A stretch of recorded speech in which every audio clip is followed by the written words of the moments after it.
Hi, I'm Leah. And I'm Deveter. And this is Let's Chat. Hey,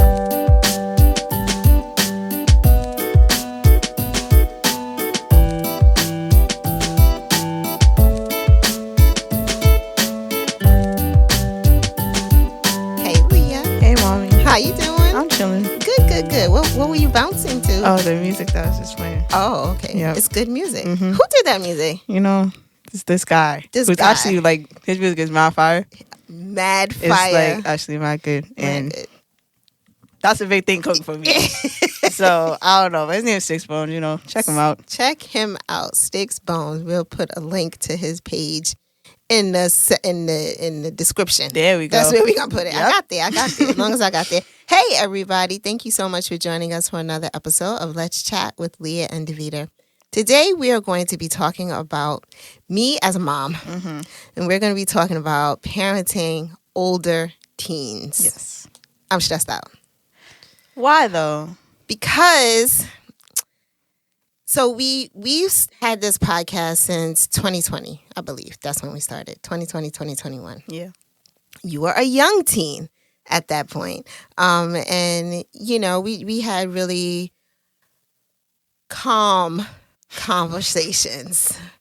It was real simple, different topics that were important to you at that time, right? Mm-hmm. And as a parent, it is important that we know how to parent through the different stages of our children's lives. Yes. There's no rule book. No. So I'm stressed. So you're stressed about parenting us now because we're older teens. Yes. So your oldest brother is 19 now, Uh-huh. and I still call him Pud Yes. because he's forever my baby. Mm-hmm. He's my firstborn child, and I still often see him as my baby, right? That's not reality.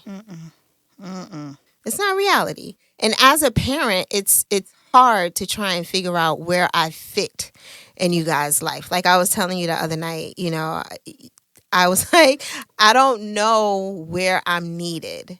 Okay. You understand what I mean? I see what you mean. And I don't want to do anything that fractures our relationship. You know that is a That's huge... one of your biggest fears. What is my biggest fear? That I'm going to start hating you out of nowhere, which makes zero sense. There's no logic behind that. But there is. The logic is that's what everybody says happens with them and their kids. But do they ever tell you what led up to that? I guess not. Because it's I observe things, and in my observations, it's just and when I ask people about their situations, there's always something that leads up to the outcome. Cause and effect. So if your kid just started hating you, what did you do? Okay. That's fair.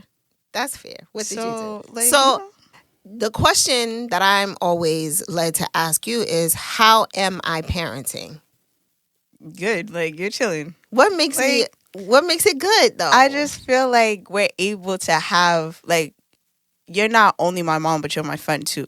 Okay. I can go to you about certain things and not be scared you're gonna ground me or something. I can just talk to you about things, and we've always been open with each other, which is why I think that we have that kind of relationship. But I can still see you as a person of authority, because there's some relationships where it's just oh, you're just my mom, or oh, you're just my friend. You can be both, and I think that's how you like this. You're good. I don't know. I just, I always find myself, like I said, looking at other people's relationships and seeing how their relationships are fractured. But like you said, there is a cause and effect. There's a reason why some of these relationships are broken. I remember being your age. I remember being 15 going on 16, Lord have mercy. And the responsibilities that I had, right? So I was the oldest girl in the house, and I had huge responsibility to my younger siblings. My mom was a single mother. And although we had a really good relationship, there were definitely areas in which I feel like we weren't on the same page.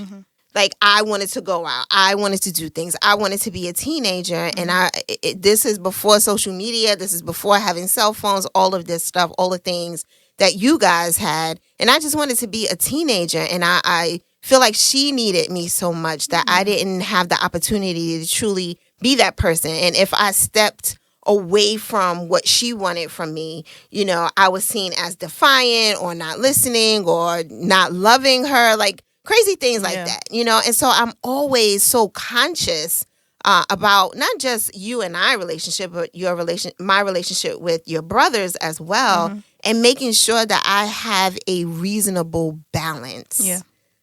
Like, you know what I'm saying? I feel you. You understand what I mean when I say balance? Yeah. But it's also like, I can totally see where you're coming from because of your childhood and like the way you had to grow up. But it's like, we're in two different predicaments. Like, not only because of the time frame, but because the fact that I'm a twin. Yeah. And I'm the only girl. Yeah. So, and it's known, like, in psychology that the order that you were born has an effect on your, like, life. Okay. So the fact that you were the oldest and the oldest girl, that was like, that definitely had a lot to play on your personality even now.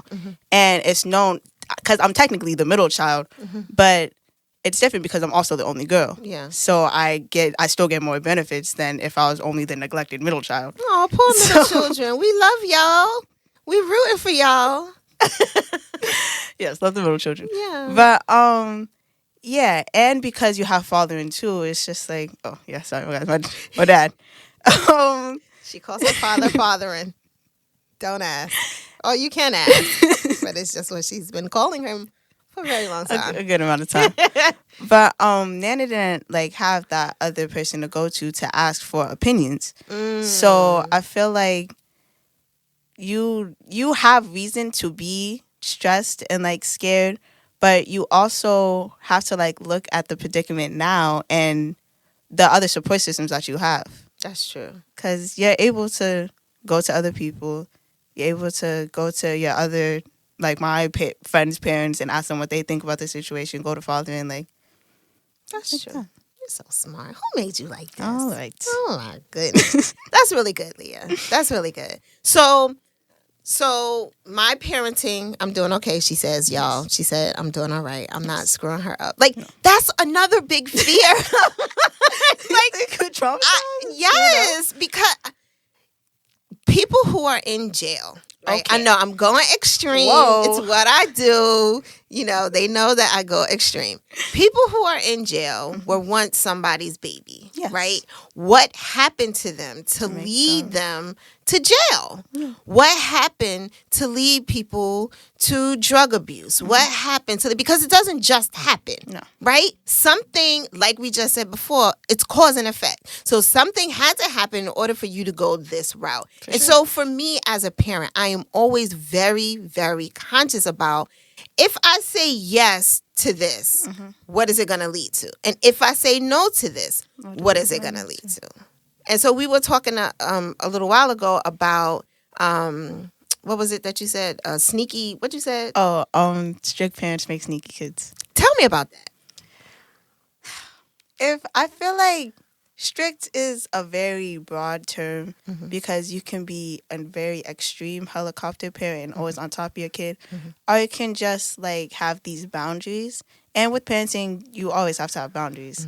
I don't know about the soft parents who just let their kids do whatever. Oh, yeah. What's that? That soft parenting? Gentle parent. What's it called? Gentle parenting. Gentle parenting. No, thank you. Y'all be losing me. But anyway, and I don't even have kids. But anywho. There's just this very like large scale of that we can see of the way that people parent, and I feel like you and father fall into like a good middle ground, you know, like we can tell, we know you guys care and that you want the best for us, but we're still able to be teenagers and like go out and ride our bikes and do things, but still know that like you're worried about us and checking like these 60 every 3 minutes. Yes, I am. So strict, when I say strict parents make sneaky kids, I mean parents that are like taking your kid's phone for no reason, like, and I mean like no reason at all. Like if your kid's genuinely bad, then I don't know what to tell you. But if you have a good kid, great grades, good friends, and you have nothing to worry about, why are we checking their phone? They're teenagers. Like, you should sense what you're gonna expect, and you can't get mad over like what you see. This is true. Cause like you have a teen. And everyone was a teen before. Yes. You don't just appear as an adult. No. So if you know, unless you're one of my shows that I watch with, they go on We're cocoons not- and then sorry. we're not going into that. We're not talking about But- Under the Dome. Okay. Sorry. And yes, it changed, but we know y'all writing letters like being mad sneaky, like. Yeah. So I'm not sure why parents go through that sort of thing, like, oh, I don't want my kids to be talking to other boys or doing stuff like that. Like, it's gonna happen. Yeah. It's So inevitable. Like, So the question I then have would be how can you help parents? Somebody who might be listening to this and they're trying to figure out their parenting and how they should parent their teen. What advice would you give them? I feel like you should genuinely focus on building a relationship with your kid, and not like, because family. We had this conversation before. You can get rid of family. You can. There's nothing wrong with it. Like, if they're not benefiting you in life, you can Step away. step away. Even if it is like your parent and you came from them, Yeah. you can step away. So if you genuinely don't want your kid doing that, or you don't see that like in your future, try to build a relationship. Ask them what their favorite color is, because it's not the same thing from when they were 5. This is so Like- true. It's simple things like that. What's your favorite color? What's your favorite color this year, Leah? I'm still with pink. You still I with like pink? light pink. So she had a whole blue phase and then she went back to pink. Interesting. Okay, sorry. But it's like black too. So. It did. I think we all went through the black phase, but Yeah. anyway, I digress. Go ahead. Yeah, just really try to like get to that. I'm not only an authority figure, but I'm also someone who's here for you. I'm also someone you can talk to, because if you're scaring your kid, then they're not gonna go to you with anything. So, and we're just talking about this too. I'm so glad that I don't have to be like, oh, my mom's gonna kill me. Like, I say that sometimes, but you never do. And it's like, I only say that because it's me, and I find myself to be responsible and like a genuine good kid. Not to toot my own horn, but like, She's a good kid. if I feel like I'm coming home too late, I'm gonna be like, oh, my mom's gonna kill me. But that's just me, like thinking I'm coming home too late. So it's just like things like that. Build a relationship with your kid. Build Don't a be relationship. distant. Yeah. Don't only feel like you have to be their parent, because you can be their friend too. So we that was excellent. We were watching a movie last night, The Kraken, whatever it's called, DreamWorks movie. Yes. And the mom, it was a really good movie, was keeping the girl's true identity from her, right? Just forbidding her from going, excuse me, into the ocean, right? Because she was a Kraken. In that relationship, where do you think the mom went wrong from jump? I think not telling her daughter that she was a Kraken, maybe. Yeah. Because it's like simple things like that when you feel like you're doing the right thing, but you also have to think about it from your perspective. Like, if you knew that I was a Kraken and you didn't tell me for a while and I had to find out on my own, I'd be pretty upset too. That's just me.